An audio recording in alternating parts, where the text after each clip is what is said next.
Did you go and try to roll down your window and it maybe is a little bit slow, or in my case, it never actually rolls down? Well, if you've already checked your window switch and it just isn't happening, you're probably going to need a new motor. And you clicked on the right video, because today I'm going to show you exactly that. With a few basic hand tools and, well, a new motor, or at least a used one, I'm going to show you how to replace the window motors on a 2004 Subaru Forester. But this will work from anything from a 2003 all the way up into a 2008, if not even farther. But before we go ahead and start taking the plastic trim off of the interior of the door, let's first talk about exactly what we need.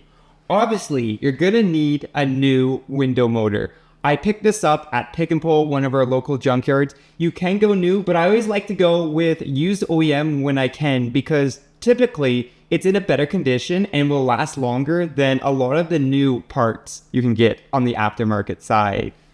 With that said, you're obviously going to need some tools. So some of the tools include your basic trim tools. I like to use these to pry on the plastic and then use this to get any extra clips that won't budge. And then your basic flatheads and star screwdrivers. Get a couple different sizes because you're going to need them.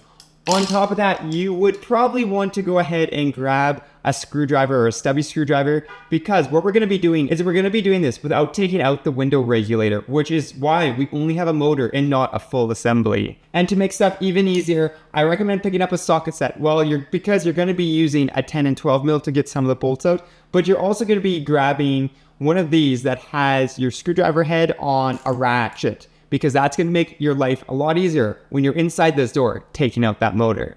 So with that said and done, let's go ahead and start taking this apart. So first things first is we're going to be removing the whole plastic trim. There's a couple hidden screws. One is right here covered by a little trim piece, and one is in here covered by a little trim piece, and we're going to be undoing those. You're also going to want to remove this piece of plastic right here, and there is a little place where you can notch it out and pop that off, allowing you to, well, undo these screws and take this little piece off.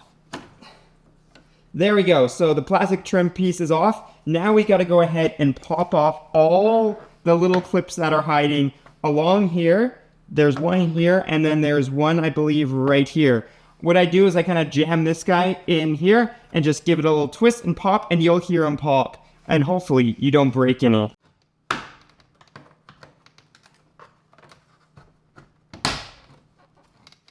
And with this lower section loose, you can kind of hear it all kind of wobbling around. What you're then going to do is you're going to pop this section out. This should be what's holding it all together. So if we kind of just pry up on it, you might need your trim tools here again. And then this will come out, and what you have left are these two clips. These two, at least for me, this one is relatively easy. All you do is you pinch right here and it pops out. And then for this middle clip, what I like to do is take a screwdriver and push in on what's holding it and just give it a little wiggle, and eventually it will slide out. And with the connector off, we can go ahead, put this on the side, and theoretically, if you have all the clips off, which I don't think I do right up here, there we go, we popped that last middle one right here, we can go ahead and kind of pry up on here.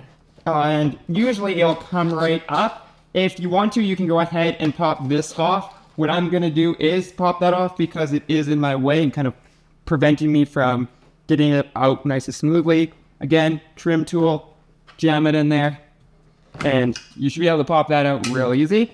And then there is the trim panel.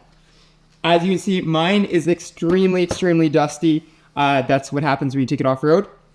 But you can kind of see your clip points. So your points along here, along the door, and you can see that actually some of my clips decided to stay in the car here and here, but most of them are on here. We'll just take the other ones and get them off the car. And well, the next step is removing the factory speaker, because you're going to use that speaker hole to get to the motor that is like right in this area. So it's kind of going to show you how tight everything is.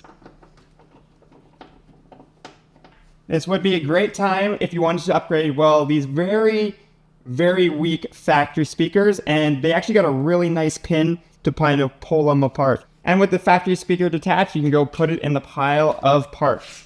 Next, you're going to want to go ahead and, well, start uncovering this plastic, because this plastic is kind of the barrier between the outside and the inside. At least Well, on some cars. My car is just about as dusty on the inside as the outside, so it really doesn't matter. But we're just going to be peeling this back to get into accessing everything. This black tar stuff isn't the most fun to deal with, unfortunately, but it's not the worst. And you can see here, if we move this stuff out of the way, you can find your electrical connector for your motor right up here. And this is a time where taking a look at the motor and seeing how it exactly works and attaches is going to be pretty important. So as you see, we have 3 screw holes here. Some people claim that some of the Subarus use 10mm bolts. I've only ever seen screws, and that's where your stubby screwdriver and your ratchet with the screw is going to come in handy, because you got to undo these from, well, inside the door.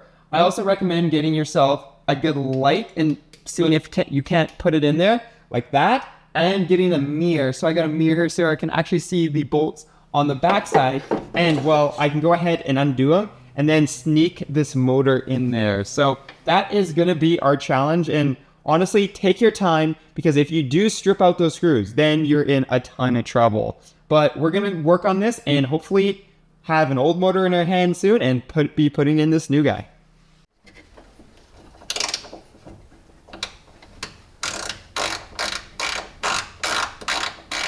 With all 3 screws out, you're not out of the woods yet, because you might notice my motor isn't popping out. What we got to do is we got to undo the regulator here with a couple 10mm bolts. Just loosen it up so you should be able to wiggle it out, and then we can undo the clip here. With that said, I just want to be, again, super careful. Remind you that if you strip one of these out, you have to take this whole assembly out. So you got to be careful getting these screws out. You're going to be using a number 1 Phillips head, and it's going to like sit in there perfectly. And with this ratchet tool, I was able to get it, well, with this ratchet, I was able to get them out with obviously a little bit of force, but not too much.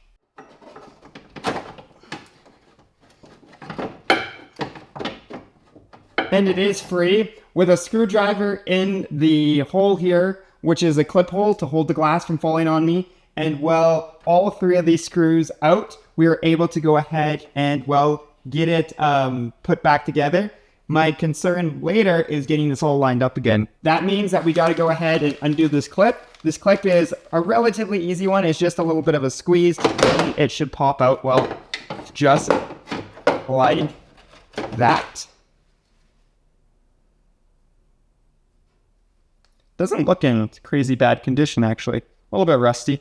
But we're only halfway. Now we got to go ahead and get the new motor in. So the new motor is going to be, well, relatively the same. You kind of got to just wiggle your way around and get it kind of lined up and then screw it in.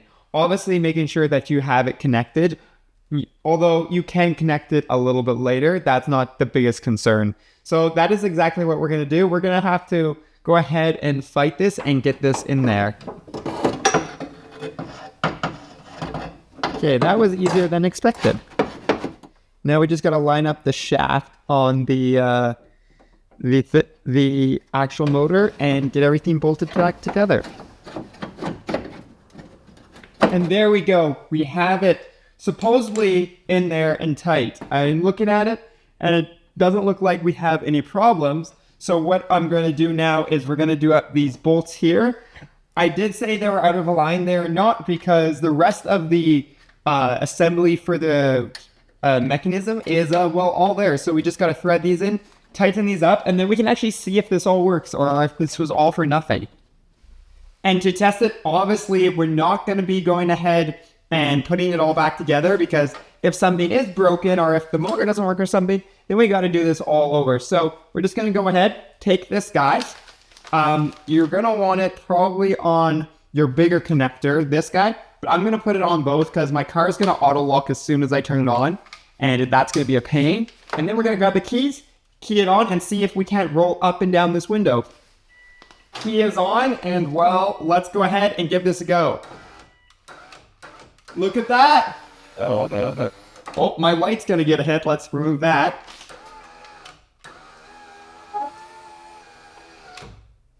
There we go. We have a working window again. Make sure the auto works.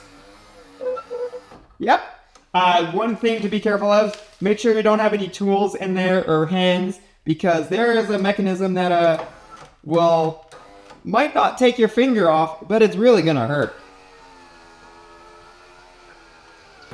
Look at that, we have working windows again.